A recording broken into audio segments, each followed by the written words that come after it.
Hello friends, તો આજે ફરી એક વિડીયો અને આજે બહુ મસ્ત વિષય પર વાત કરવાની છે. વિષય છે ક્ષત્રિય ઓબીસી રાજામાંથી રંગ કેવી રીતે બની ગયા, મુખ્યમંત્રીમાંથી પાર્ટીના પાથરણા પાથરનાર કેવી રીતે બની ગયા. વાત કરીશું ખામ પર અને વાત કરીશું ખામ્સ પર.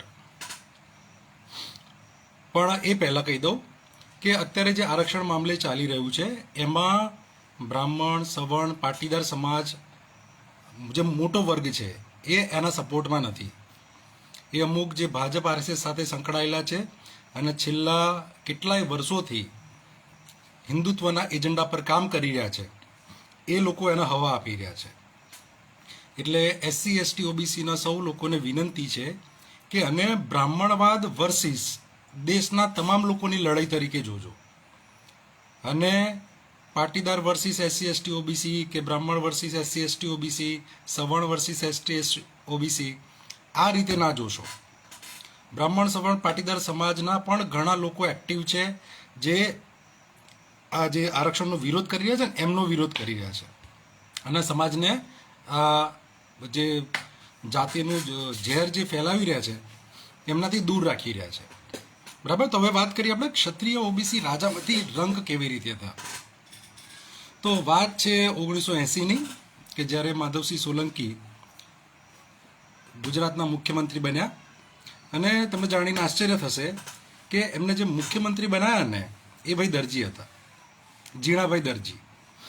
અને કોંગ્રેસમાં બહુ મોટું માથું હતા અને એમણે જ માધવસિંહ સોલંકી ને એના પછી અમરસિંહ ચૌધરી એ બંનેઓના મુખ્યમંત્રી બનાવ્યા.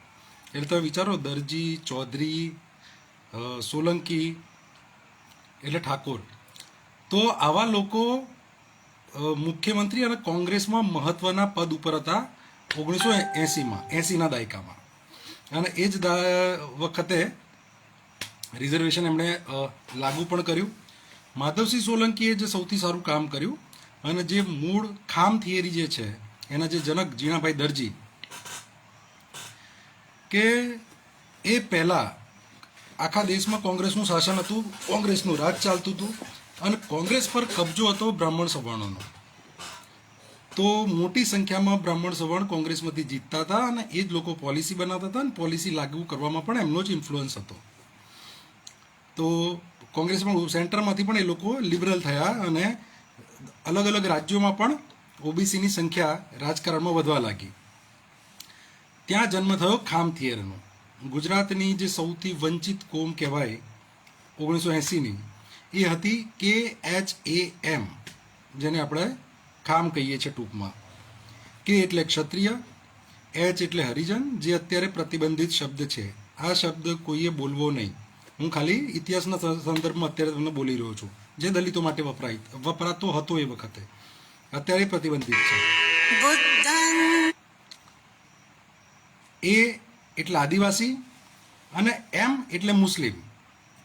તો આ ચાર લોકો જે સત્તાથી વંચિત હતા, શિક્ષણથી વંચિત હતા, નોકરીઓથી વંચિત હતા, વસ્તી એમની બહુ મોટી પણ ભાગીદારી લગભગ ના બરાબર, કશું જ નહીં.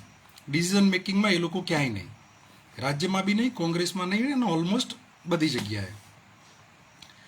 એટલે આ ખામથી અસ્તિત્વમાં આવી અને આ વિશાળ સમુદાયને ભેગો કર્યો અને એ વખતે 146 સીટો જીતી અને રેકોર્ડ સર્જી દીધો. એમણે બીજા ઘણા બધા કામો કર્યા છે જે આજે પણ અસ્તિત્વમાં છે. કેમ કે સમજો કે નર્મદા યોજના જે પૂર માટે કામ જે ચાલ્યું તો માધવસિંહના સમયમાં છે. સ્ત્રીઓ માટે કેળવણી અને શિક્ષણની જે વ્યવસ્થાઓ કરી, ફ્રી શિક્ષણની વાત કરી છોકરીઓ માટે કોલેજ સુધીની, તો એ માધવસિંહ સોલંકી છે. આજે આપણે રાશન કાર્ડવાળું જે સિસ્ટમ જોઈ રહ્યા છીએ, પછી ડાયરેક્ટ તમારા ખાતામાં પૈસા આવે છે, તેવી એમણે કૂપન પોથી શરૂ કરી હતી. તો વચ્ચેથી બધા વચોટિયા નીકળી જાય. તો એ વ્યવસ્થા માટે પણ માધવસિંહ સોલંકી છે. તો આ ચારને લઈને બન્યા ખામ. હવે થયું એવું કે એ સમયે જે હું, કારણ કે એનો ઇતિહાસ મને શું કંઈ વાંચવા મળતો નથી, ખબર નહીં વિશે કોઈએ લખ્યું કેમ નહીં, પણ પાટીદારોનો થયો અન્યાય એવું ચલાવ્યું છે અને થયો બી હશે. અને પાટીદારો થઈ ગયા સાઇડલાઇન. એમના ઉપર થયા થોડા અત્યાચારો કે વધારે અત્યાચારો, અને સરદારની અન્યાયવાળી થિયરી, આ વાત આરએસએસવાળા સમજી ગયા, ભાજપવાળા સમજી ગયા, અને જે રીતે અત્યારે આપણું આ જે આંદોલન હતું જેનજીનું, એને બદનામ કરવા માટે કેવા કેવા તિકડમ ચલાયા, એ રીતે પાટીદારોને પણ ભ્રમિત કરવા માટે જાત જાતના તિકડમો ચલાયા. એમ છે કે તેલની શીશીમાં પાટીદારોને તેલ લેવા મોકલીશું એવી હાલત કરી દઈશું, આવું એક તિકડમ ચલાવ્યું હતું. એના કોઈ પુરાવા મળતા નહીં, કોઈ છાપામાં કોઈ લખાણ કે કયા દિવસે ને કઈ તારીખે કીધું, આવું ક્યાંય મળતું નથી. પણ જેમ આપણે બધા જાણીએ છીએ કે ગાંધી વિશે, સરદાર વિશે, પછી જવાહરલાલ નહેરુ વિશે જે જાત જાતના પ્રોપેગેન્ડા ચલાવવામાં આવ્યા, એમાંથી પછી પાટીદારો કોંગ્રેસથી વિમુખ થઈ ગયા અને ભારતીય જનતા પાર્ટીના કટ્ટર સમર્થક થયા. સાથે સાથે બીજા સવર્ણોને બી જોડ્યા. અને સૌથી પહેલું કામ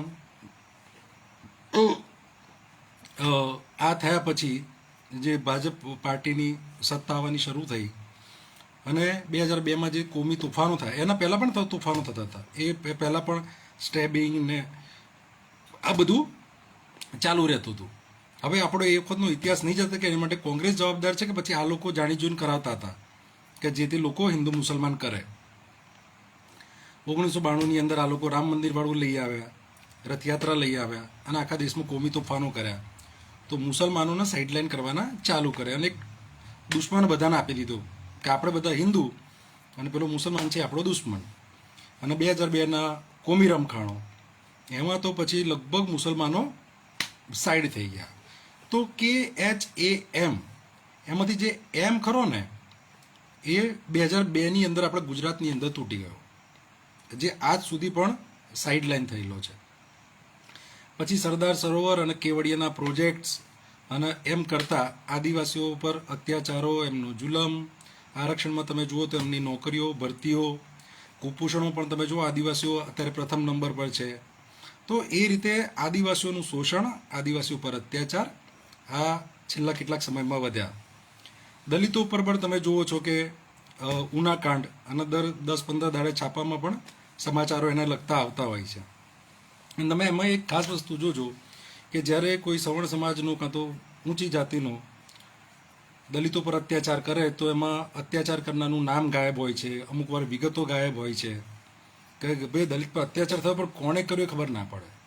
પણ જેવું કોઈ ઠાકોર, ક્ષત્રિય, દરબાર દલિતો પર અત્યાચાર કરે એટલે એનું નામ હેડલાઇનમાં આવે, એના સમાજનું નામ હેડલાઇનમાં આવે, એટલે લોકોને ખબર પડે કે ભાઈ આ ઠાકોરે કર્યું, આ દરબારે કર્યું, આ ફલાણાએ કર્યું.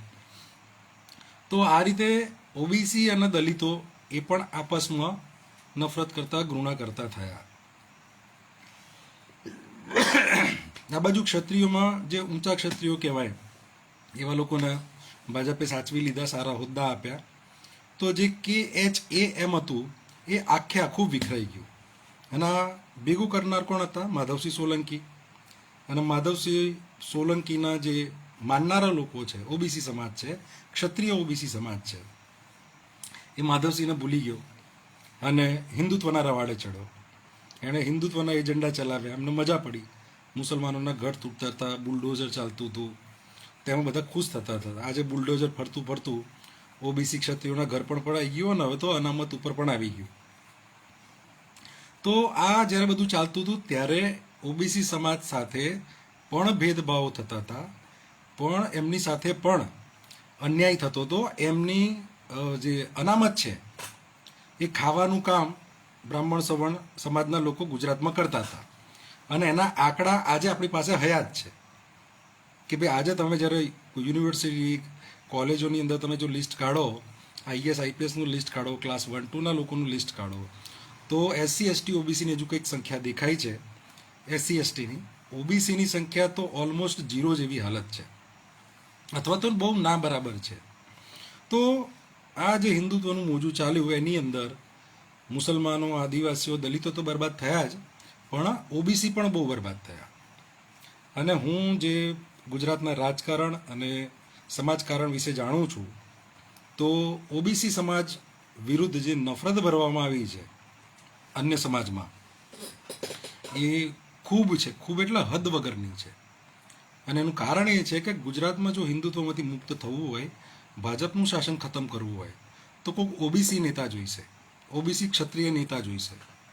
એ લીડરશિપ લેશે તો એમની પાસે જે મોટું જૂથ, અને એ જોઈને બાકીના સમાજો જોડાય, ફરીથી પેલી ખામવાળી થિયરી લાગુ થાય અને ભાજપ હટી જાય, તો એ નેતૃત્વ પેદા ના થાય એની પૂરતી કાળજી આ છેલ્લા કેટલાક દાયકાઓમાં લેવામાં આવી છે. ઓબીસી સમાજમાં તમે આજે જુઓ કે ભાજપની અંદર મુખ્યમંત્રી માટેની માગણી થાય છે, સંસદની માગણી થાય છે, પણ તમે ત્યાં મુખ્યમંત્રી કે સાંસદ બનીને કરશો શું? કામ તો તમારે થશે નહીં. હમણાં જે ચાલે છે આરક્ષણ વિરુદ્ધમાં, એમાં ઓબીસી સમાજના નેતાઓ ક્યાં છે, ક્યાં સમર્થનમાં છે, કે અંદર ખાને બી ખબર હોય કે ભાજપમાં જઈને વિરોધ કર્યો હોય, સંઘમાં જઈને વિરોધ કર્યો હોય, એવી સ્થિતિમાં ક્યાં છે? તો દાંત અને નખ વગરનો વાઘ આપણા શું કામનો? તમારે ઓબીસી નેતા એવો જોઈએ કે જે સ્વતંત્ર હોય અને સ્વતંત્ર રીતે ઓબીસી સમાજનું, એસસી એસટી સમાજનું, માઇનોરિટી સમાજનું અને ગુજરાતના અન્ય સમાજનું પણ વિચારી શકે. તો ખામની થિયરી આજે પણ કામ કરે એવી છે. ખામ આજે પણ શોષિત છે, આજે પણ વંચિત છે, અને સૌથી વધારે જેમની હકમારી થઈ છે એ ખામ છે. હવે આ કરતી વખતે એક વસ્તુ આજે આપણે જે ધ્યાન રાખવાનું છે, જે ગયા વખતે ભૂલ થઈ ગઈ હતી, એક તો ઓબીસી સમાજમાં એક પણ જાતિને છોડવાની નહીં, કે ભાઈ અમે તો આ 4 મોટી જાતિઓ છીએ કે 10-12 મોટી જાતિઓ છીએ, ભેગા થઈ ગયા એટલે સરકાર બની ગઈ. આ ભૂલ ના કરતા ઓબીસીની તમામ જાતિઓને જોડો, તમામ જાતિઓને અહેસાસ કરાવો કે આપણે ઓબીસી છીએ, આપણે એક છીએ, આપણે બધાનું શોષણ થાય છે અને બધાએ ભેગા મળીને લડવાનું છે. જો ઓબીસી સમાજમાંથી તમે અમુક જાતિને જો છોડી દીધી, તો ભાજપ એને જ આગળ કરીને ઓબીસીનો વિરોધ કરાવશે અને ઓબીસીની સરકાર નહીં બનવા દે. અત્યારે આપણે જોઈએ જ છીએ કે ઓબીસીની મોટી વસ્તી જે છે એમાંથી પ્રમુખ નહીં બનાવ્યો, પણ જેની સાવ નાની વસ્તી છે એમાંથી પ્રમુખ બનાવ્યો છે. અને કોઈને આશા બી ના હોય કે આટલી નાની વસ્તીમાંથી ભાજપ જેવી મોટી પાર્ટીનો પ્રમુખ બને. તો એક તરફ તો કહેવાય કે ઓબીસી પ્રમુખ છે, અને બીજી બાજુ તમે જુઓ કે જે ઓબીસીનો મોટી જે જાતિઓ છે વસ્તીમાં, એનું કોઈ અસ્તિત્વ જ નથી. સેમ વસ્તુ આમ આદમી પાર્ટીએ કરી છે કે એણે પણ એક ઓબીસી પ્રમુખ બનાવ્યો છે, પણ એ ઓબીસી વિષયો ઉપર ક્યારેય બોલતો નહીં, એ પોતાનો ઓબીસી ક્યારેય કહેતો નહીં, ઓબીસીના પ્રશ્નો પર પણ બોલતો નહીં. તો આવા દાંત નખ વગરના જે ઓબીસી નેતાઓ છે એ ભાજપમાં, આપમાં, કોંગ્રેસમાં આગળ જાય તો સમાજનું ભલું નહીં થાય, અને કોઈ પણ નાની જાતિ છે તો એને બાકાત નહીં રાખવાની. અને બીજી એક ભૂલ છે જે ફરીથી નહીં કરવાની, કે લાસ્ટ ટાઈમ ખામની જે થિયરી હતી એની અંદર આપણે પીને નહોતા જોડ્યા, એસને નહોતા જોડ્યા, સવર્ણોને નહોતા જોડ્યા. આ વખતે સવર્ણોને બી જોડવાના છે. સવર્ણોમાં બહુ મોટો વર્ગ છે જે દેશભક્ત છે, જે જાતિવાદમાં નહીં માનતો, જે વર્ણવાદમાં નહીં માનતો, જે પોતાના જ સમાજના લોકોનો વિરોધ બી કરે છે અને દેશના પ્રશ્નોમાં રસ લે છે. એને ભાજપ, આરએસએસ, હિન્દુત્વ, હિન્દુ રાષ્ટ્ર આ બધું સમજ પડે છે, અને આ બધાથી એ પોતે ત્રસ્ત છે. પણ એને ભરોસો અપાવવાનું કામ એ આપણે કરવાનું છે. એટલે આ વખતે જો કોઈ તમે થિયરી બનાવો તો KHAMS પાછળ એસ લગાડવાનું ના ભૂલતા, ખામ્સ. તો સવર્ણોને સાથે લેવા અને એમને વિશ્વાસ અપાવો કે ભાઈ આપણે જે સરકાર બનાવવા જઈ રહ્યા છીએ, કે ભાઈ જે પાર્ટી બનાવવા જઈ રહ્યા છીએ, અથવા તો આ હિન્દુત્વની તાકાત સામે આપણે લડવા જઈ રહ્યા છે, એમાં આપણા બધાના લાભ થશે. તમને જો યાદ હોય તો પુરાણોની એક બહુ સુપ્રસિદ્ધ વાર્તા છે. સમુદ્ર મંથન કરવાનું હતું, તો બધાએ ભેગા મળીને સમુદ્ર મંથન કર્યું, અને પછી જ્યારે અમૃત વેચવાનું આવ્યું તો દેવોએ ચાલાકી કરી. વિચાર કરો, આવી ચાલાકી કરે એને બ્રાહ્મણોએ દેવો કીધા છે, અને જે બિચારા ભોળા હતા જેમને અમૃત ના આપ્યું એમને દાનવો કીધા. તો આપણે આ અમૃત બધાની અંદર વહેંચાય. અને માધવસિંહ સોલંકીનો રેકોર્ડ છે 40% જીડીપી. આટલી જીડીપી આજ સુધી ગુજરાતમાં કોઈની આવી નહીં. 40% જીડીપી માધવસિંહના સમયમાં આવી છે. તે 40%નો રેકોર્ડ ખરો ને એ આપણે તોડવાનો છે. જે પણ કોઈ વિચારતું હોય કે આવું સંગઠન બનાવવું છે, પાર્ટી બનાવવી છે, આવી રાજનીતિ કરવી છે, તો એનું લક્ષ્ય છે કે પેલો 40%નો રેકોર્ડ તોડવો, અને એ 40%નો રેકોર્ડ તોડવો હોય તો સૌને સાથે લેવા પડશે અને સૌના માટે વિચારવું પડશે. તો આ સાથે આજનો વિડીયો એન્ડ કરીએ છીએ. અને કોમેન્ટમાં તો આજે કંઈ છે નહીં. સૌને જય ભીમ, નમો બુદ્ધાય, જય ઓબીસી સમાજ, જય આદિવાસી, જય જોહર, જય સરદાર. અને હા, સરદારનું જે સરદાર પટેલ સ્ટેડિયમનું નામ જે બદલી નાખ્યું છે ને, એના માટે આપણે પાટીદારોની આશા રાખવાની જરૂર નહીં. આ મારી છેલ્લી કોમેન્ટ ખાસ સાંભળજો.